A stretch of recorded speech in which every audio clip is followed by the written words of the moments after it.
Men who had no honor. Were there men who had honor? No, Kaladin thought. Honor died 8 months ago. Welcome to The Storming Journey, a sacred text reading of The Stormlight Archive by Brandon Sanderson. This podcast may contain spoilers for The Stormlight Archive through Wind and Truth.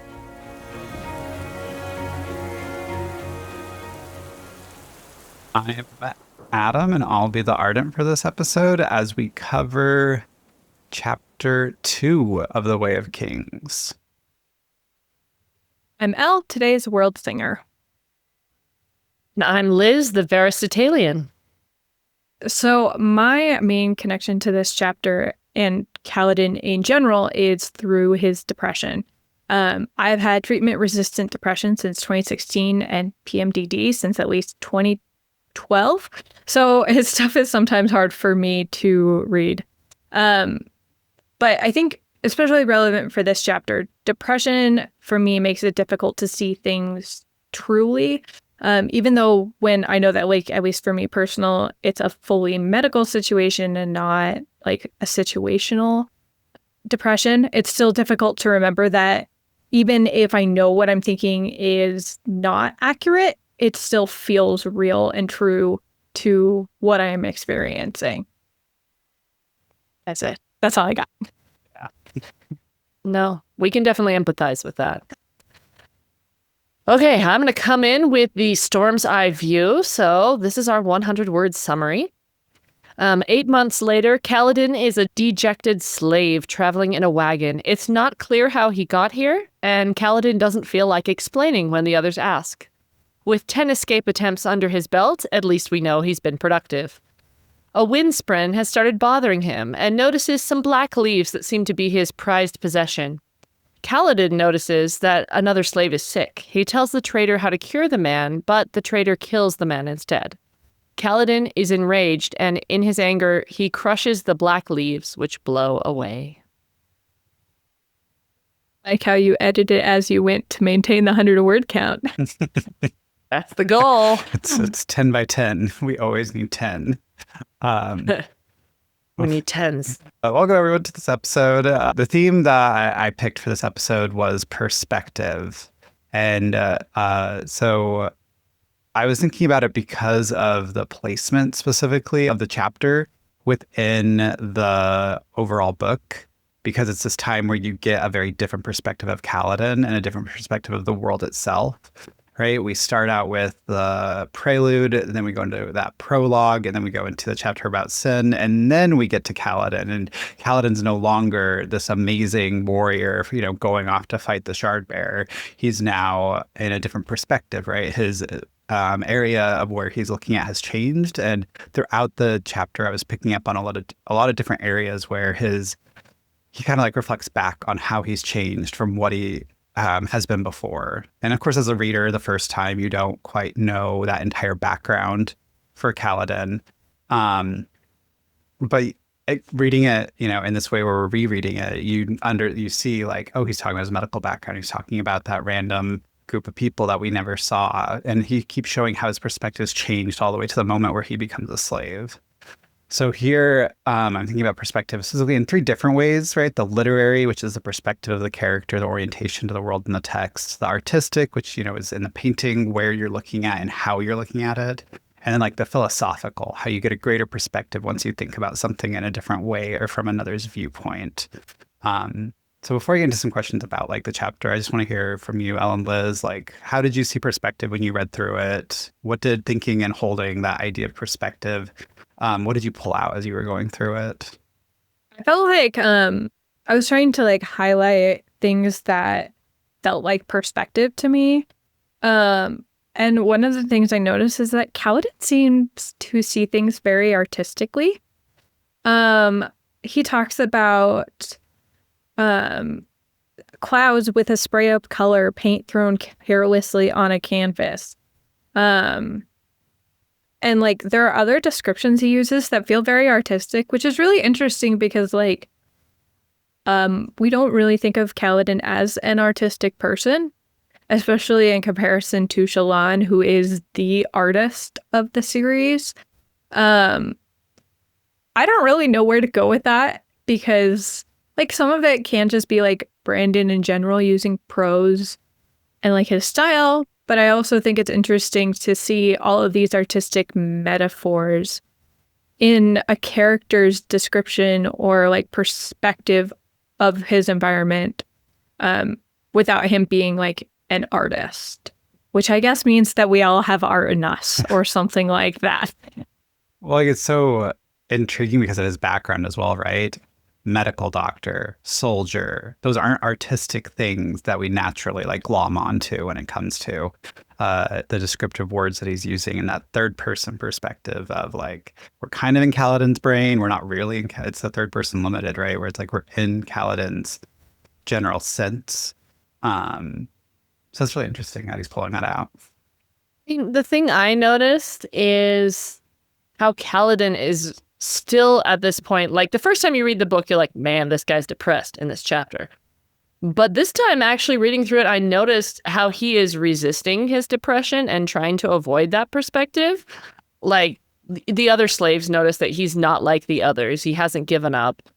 He talks to this other, when the man asks him what he did to be turned into a slave, and they're talking about how the other man stole chulls. He's like, oh, you should have stolen horses because then you could have escaped. And the other man's like, no, I would have gotten killed if I stole horses. And so he's still got this mentality of trying to escape and try to solve his problems. And I think the strongest place where this shows up is when he's looking at the blackbane leaves. And right, like he's doing a little bit of suicidal ideation, but he's still able to think metacognitively about it, right? He says, surely I haven't fallen that far. So he still has some distance from his depression. He's able to see, this is a bad place that I'm in. I'm going to try to still resist it. And so this is an indication he has further to fall because Sanderson's going to be really mean to him. The idea of like metacognitively makes me think of medical cognitively, right? Because he's thinking as a doctor throughout most of the chapter, which to me kind of speaks of how our perspective is always shaped by our past and our experiences. Like we can never have like a perfect tabula rasa perspective on anything. However we're looking at something, it's always from the angle we're looking at it, but also the history that we're pulling with us. I mean, if we could get close to a tabula rasa perspective, it would be Syl, right? And that's the other like perspective contrast we have in this chapter is just the absolute childlike wonder that she brings to this horrible situation, right? Like he's in a slave wagon. He has nothing. They're fed crap. And she's like, oh, what is it? It's a treasure. Can you show it? And she's like excited about everything and playing jokes. And like, it's just this contrast in the way she sees the world versus the way the world maybe is. Hey, listen. Yes. Please don't sue us, Nintendo. I do think that's interesting, though. I hate using the word interesting, but it's the perspective on this chapter, specifically when you're rereading it after having read the 5 books. You know, Syl is not a Windspren, and yet we get this like perspective of her as a Windspren. Like she's introduced first as that sense of like, I looked up and I saw this funny little Windspren, and then she was playing with me. And then we're introduced to Syl. And so we get this different perspective of her, not as an honor spren, right? But as that Windspren. I think that shows a little bit how perspective changes as our experiences change, which is one of the things I was really thinking about with this chapter, especially coming back to it after reading Wind and Truth. And after, you know, seeing that Kaladin's full arc is to be the person who bears on his shoulders the entire world. At the very end, right? We don't have to say spoiler warning, but right, becoming a herald at the end is it's interesting because he becomes a herald at the end, still with all of the depressive feelings that he has, still with all of the experiences and all of the very deep sadness and deep emotions that he holds with him and he's brought with him, and he still takes on that holding up the world with his shoulders. How did reading this chapter, having Wed, Wind and Truth, having seen Kaladin's arc all the way to the end, kind of change your perspective on it? Okay, here's one. I'm looking at this line where they're trying to pull out of Kaladin, why are you a slave? And he's hesitant to really talk about it. And he says, there are many reasons why I'm here. And just all of the different forces that led to him being there. And then looking at all the different forces that led to him being the perfect person to fill that spot at the end of Wind and Truth. And part of it is this experience that he goes through with depression, with being betrayed, because he's the person who can understand what the heralds are going through. So his depression has given him empathy, and he understands what it is to be betrayed, and they have all betrayed their oaths, right? And he is someone who can learn to forgive that and be someone who can authentically tell them, hey, it's okay. We're going to start over. We're going to try again. Because he's been someone who's been betrayed. So it's interesting. So I guess what I'm trying to get at is that sometimes you can't see what the experiences you're going through right now are giving you until you have that perspective of many years later, right? I'm thinking of the scripture from the Doctrine and Covenants, which is an LDS book of scripture that says all these things will give the experience and be for thy good, which is really hard to hear when you're going through something like this. Like, no one wants to be told that when they're going through the lowest moments of their lives, when they're going through depression. But that's part of what did qualify Kaladin for the job that he did in that final book, was going through all of those things, being able to help Szeth, being able to help the heralds, being able to save the world. I think like the important distinction to make is not necessarily like that like Kaladin was foreordained or like given these responsibilities or given these things to struggle with so that he could take over for Jezreel, but more that he was able to take things from his experiences to learn and grow to become a kind of person that could be a herald. Because I think it's really easy to get like in having the idea of these things are for your experience, feeling like so they're necessary or they had to happen or that kind of feeling. But it's more like what I guess the way that I have chosen to look at like my experiences has been, what am I choosing to take from this? Because I can choose to take a particular kind of perspective of, oh, this is really awful. I don't understand why the medical system is as awful as it is. But then I can also take from it different perspectives of, oh, I have learned how to be more empathetic towards people who have different experiences or something like that. So kind of a forward-looking, like, what am I going to get from this experience that will change my perspective in the future? Yes, but it doesn't have to only be forward-looking. I mean, sometimes it is like, especially with depression, you don't have the energy for forward-looking necessarily while you're doing it. And so sometimes even during it, it's like, it's more, I'm going to get through this. And then it's afterwards, okay, is there anything that I can take going forward from that experience? And I think Kaladin is not necessarily in the, I'm trying to take things from the experience now. He's not like having a learning experience in the slave cart because he's not in a state where he can like process and have those feelings. But like you get to Rhythm of War and Wind and Truth, and he's starting to actually process and figure out, okay, how can I use the experiences that I've had to be a different kind of person going forward? It's that dual sense of perspective, right? When you're in the moment of feeling the experience, you can't, even trying to change the perspective in that moment, you can't really do that since you're just trying to survive it. But that post experience, when you can look back and you gain that actual perspective on it. So it's like that forward and backwards of chronology that I think like with that scripture that Liz brought in is the struggle, right? because like I don't think it's nice to tell someone it's all going to be for the good when they're going through a really bad thing. Like that's just like a little inhumane to tell that to someone. No. But at the same time, it's like after that person's gone through the experience, after you've helped them through it, after you've lived with them through it, right? Since you're obviously not the person themselves, but like if you've walked with them, if you've mourned with them, if you've comforted them throughout it, then after that, you both can work on that after perspective, right?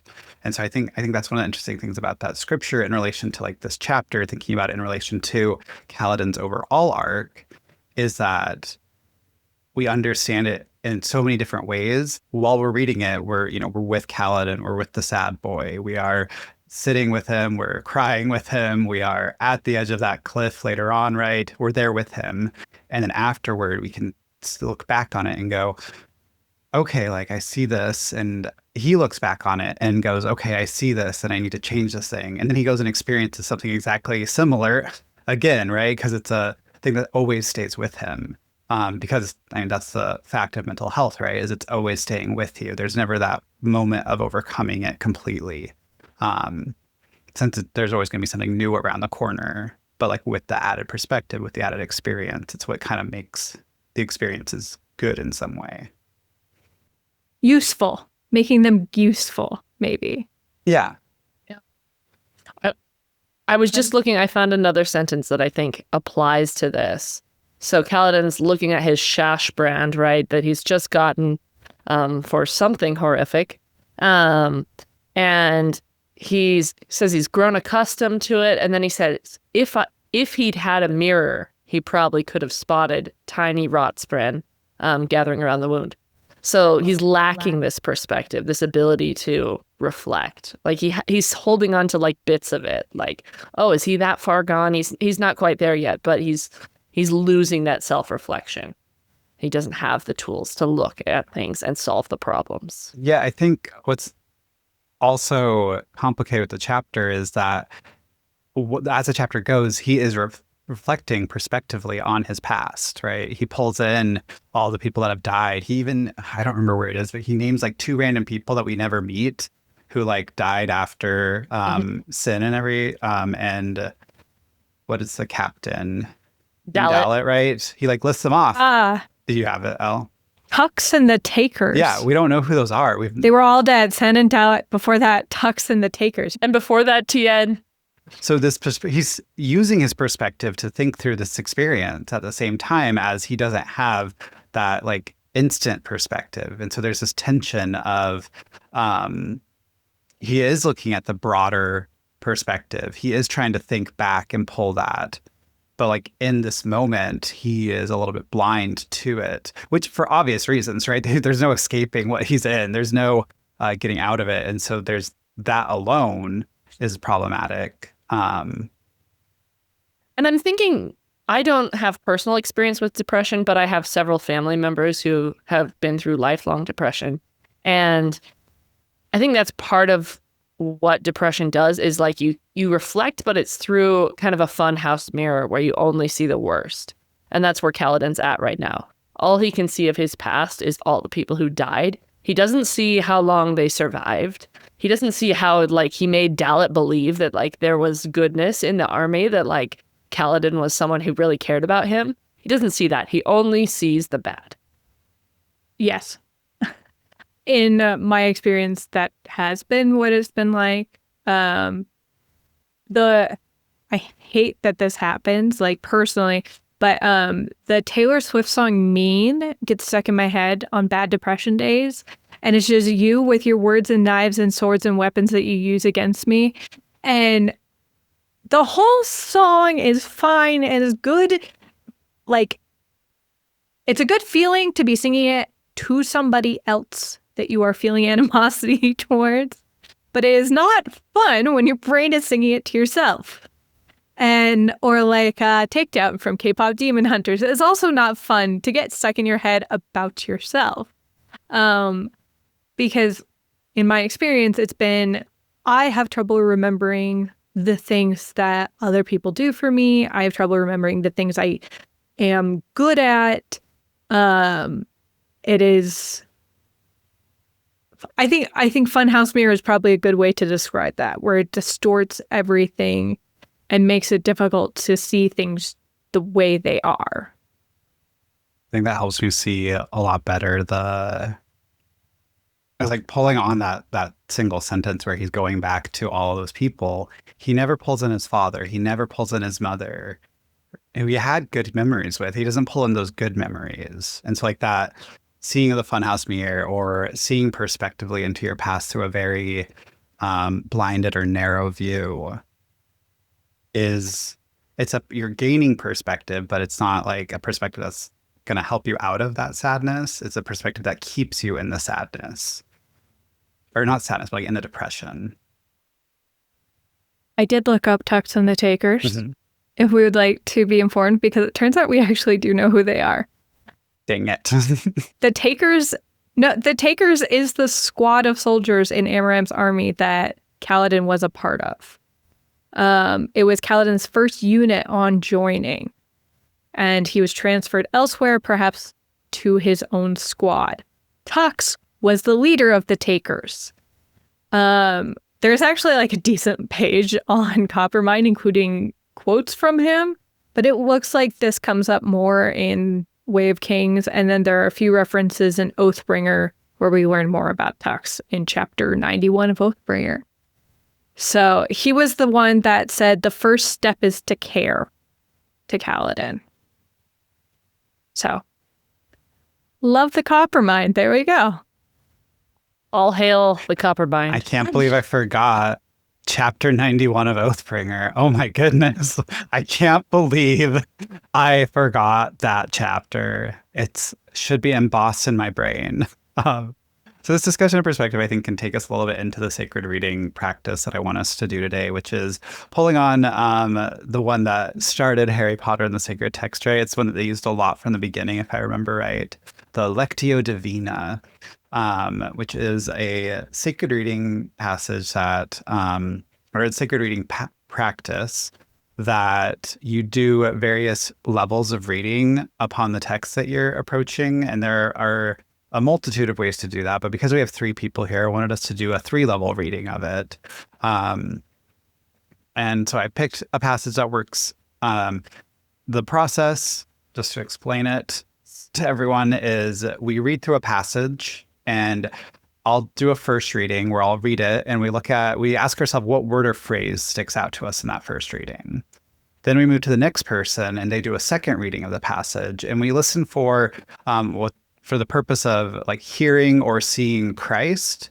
Here I wanted to expand it a little bit from Christianity into perhaps seeing an ideal or a moral or a virtue. I think that can become synonymous for those that aren't fully connected to a Christ ideal itself. And we ask ourselves again, like, what did we hear and see, and looking specifically for that after picking out a word that kind of connects with us. And then on the third reading, we ask, what is this passage calling us forth to do or be? What is this passage asking us to go out and perform, like turning it into action? Does that make sense? Sounds good. So the passage works with the cold open quote, so it's a little bit more from it. So I'll start the reading and then ask the question, and then Elle, you'll do the second reading and we'll ask hearing or seeing. And then Liz, you'll do the third reading and we'll ask what it's calling us forth to do. So it says, coming this way was dangerous. These lands were ruled by nobody, and by cutting across open land and staying away from established trade routes, Tavlakov could easily run afoul of unemployed mercenaries, men who had no honor and no fear of slaughtering a slave master and his slaves in order to steal a few choles and wagons. Men who had no honor. Were there men who had honor? No, Kaladin thought. Honor died 8 months ago. So there a word or phrase that sticks out to y'all? For me, it's maybe a few choles and wagons. It's just kind of like the pittance that people make who are preying on other people who are also desperate. So kind of this picture of the Rosharan economy as almost like nature red in tooth and claw. Like I'm feeling that kind of like predatory, like Tlavlakov is preying on the slaves, and these mercenaries might prey on him and kill all the slaves and just to take the wagons. And not even the slaves themselves. Yeah. I think the ones that I was thinking of was staying away from established trade routes. Just in terms of feeling like you have to be off the regular path, whether, like, it doesn't really clarify why Tavlakov was choosing to go that way, which I do think is kind of interesting. It just says that he was cutting across open land and staying away from established trade routes, which I hadn't thought about before. And so that is standing out to me of, like, why is he choosing to do that? Is it because he's a slave master and so he's trying to, like, stay out of legal trouble? Except this is also sounds like it's not, like, the lands were ruled by nobody still, even if they were taking established trade routes. So why not still stay on the roads? For me, it was ruled by nobody. That phrase in the second sentence. Specifically, Elle, earlier you mentioned connecting Kaladin and Jezrien. When I asked about, like, thinking about Wind and Truth and thinking about how it, like, connects more over. And I think one thing that I want to do as we're going through this reading, just for, like, my own personal looking at it, is thinking about how Kaladin embodies nobility in many ways and how, like, that comes out and develops in him throughout it, since he kind of fulfills that slot of, you know, king of the heralds, and he takes over for that.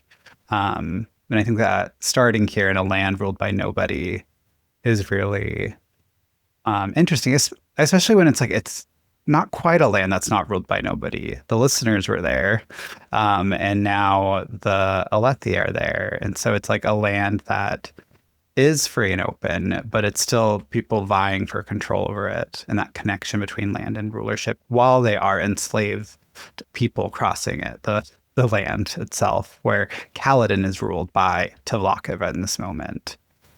That's what stuck out to me. All right, so second reading. This is one where we look for specifically the purpose of hearing or seeing Christ or an ideal within it. And this will be Elle reading it. Coming this way was dangerous. These lands were ruled by nobody, and by cutting across open land and staying away from established trade routes, Tavlakov could easily run afoul of unemployed mercenaries, men who had no honor and no fear of slaughtering a slave master and his slaves in order to steal a few choles and wagons. Men who had no honor. Were there men who had honor? No, Kaladin thought. Honor died 8 months ago. For me, I'm specifically thinking here about how Kaladin's kind of cutting off honor for everyone, and just, like, cutting that off because of the harsh betrayal that he's had, right? Where were the men who had honor? Or were there any men who had honor? No, because it died 8 months ago because this person completely, you know, stabbed my friends in the back and then threw me and made me become a slave. And it's like, looking at that and how it's so closed off to this person who then later on, you know, opens up to, maybe let's have therapy brought into Rosha, or maybe let's have these other ideas, right? And that tension of maybe I'm not fully seeing an ideal in this, but I'm seeing something that's very human in some way, where it's like we do get so focused on, like, our experience in that, and then it affects everything else. It's not quite seeing Christ there, but it's seeing something human at least. I guess I might say that I'm thinking of what you pointed out, Adam, with the lands that are ruled by nobody, and thinking about how Kaladin's pessimistic attitude has a lot to do with the lack of rule of law and trust in Alethi society, because it is not a society that's based on law and trust and principles. It's based on hereditary power and what you can take from your neighbor. And just the way that those principles filter down and make Kaladin feel unsafe and that there's no one he can trust. And that we need some kind of solid foundation of an ideal in order to feel like the world is a safe place and we can go about our everyday lives without fear of being betrayed. So I guess this is a world without an ideal. I think the aspect of God that I would say that I'm seeing in this, I'm thinking of the moment of the crucifixion where the moment of the crucifixion where God's spirit is withdrawn from Christ. And that moment of feeling abandoned and forsaken by God. And Christ's reaction was to call out for God, to say, my God, why have you forsaken me? Whereas Kaladin, and this, to be fair, is months later, is reacting in, there is no God, God is dead. And I think the way that I am thinking about it is, this is an extremely human moment that deity has also experienced. Because I think, like both Adam and Liz kind of mentioned, well, there's not really God there. That's not really Christ there. But I think that is where Christ has had that human moment of feeling forsaken by God. And I am grateful to be able to like have an experience to compare to with that, to not feel like God is untouchable. I like the idea of having an approachable God. And maybe that's the Mormon upbringing in me, to have the idea of an approachable God, the idea of Jesus Christ is our elder brother sort of perspective.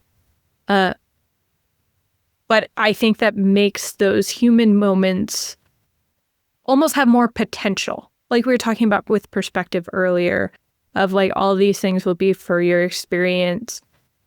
Like Christ had a moment of abandonment and being forsaken that was for Christ's experience, so that he could be relatable to us, or he could relate to us.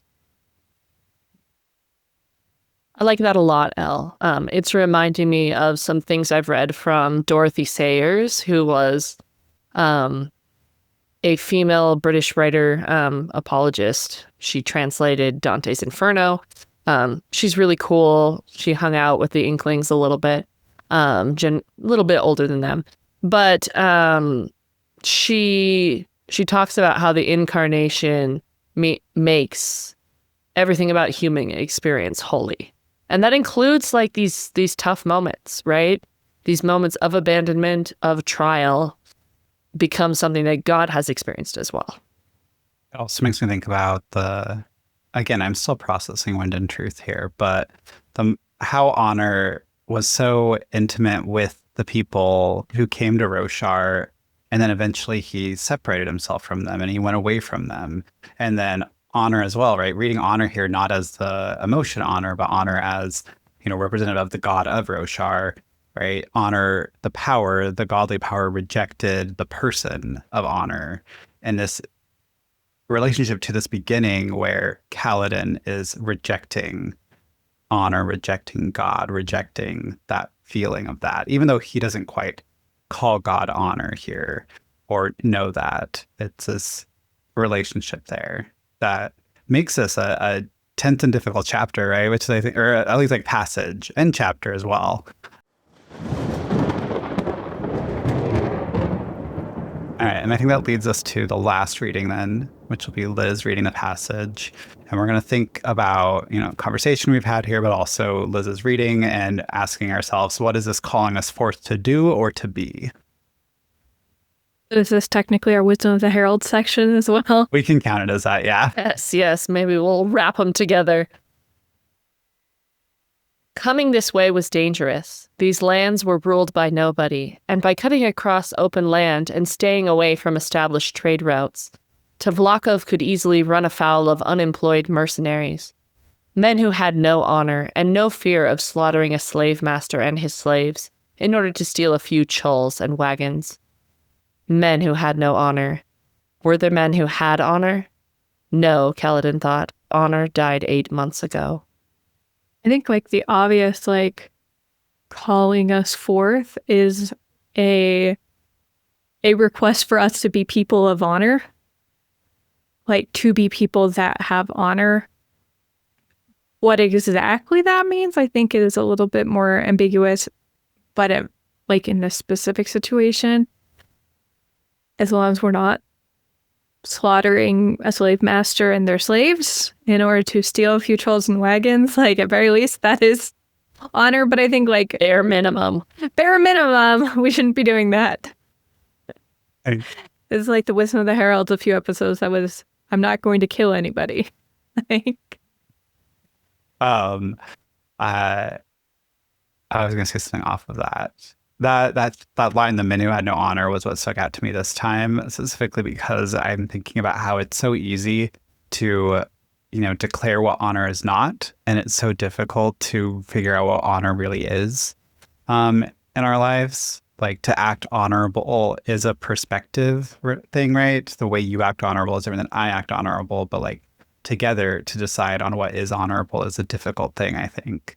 But it's easy to say like that person's not honorable when they're doing like a bad thing, or they're doing something mean to someone. We can easily say that's not honorable. And so I feel this passage calling us forth to think a little bit more deeply about what we call honor, since it struggles. The passage itself struggles over declaring what is honor, because it never does that. Just as it never declares why Tvlakov was actually crossing it, right? The land, for speed, but for other reasons. And it's like the passage is hiding those things from us. And I think it's like our work to then reveal what they are. I'm also just thinking about how maybe the passage is asking us to be people of honor by breaking this cycle of people who are marginalized and oppressed, preying on each other, right? We've got Tvlakov is oppressing these slaves, like he's participating in the slave trade. And then there are mercenaries who prey on people like Tvlakov. And there's just this chain of people who are only concerned for themselves and trying to avoid thinking about what looking out for themselves does to other people. And so perhaps this passage is calling us to think about how our actions have impacts on other people and to try to live in a way that we can honor other people and to look for things that can benefit them and not just benefit ourselves. Really like that. Thank you for joining us today on The Storming Journey. You can support our work on this podcast by subscribing to our Patreon, leaving a review, or sharing the podcast with a friend. We hope you'll join us next week, and in the meantime, remember, journey before destination.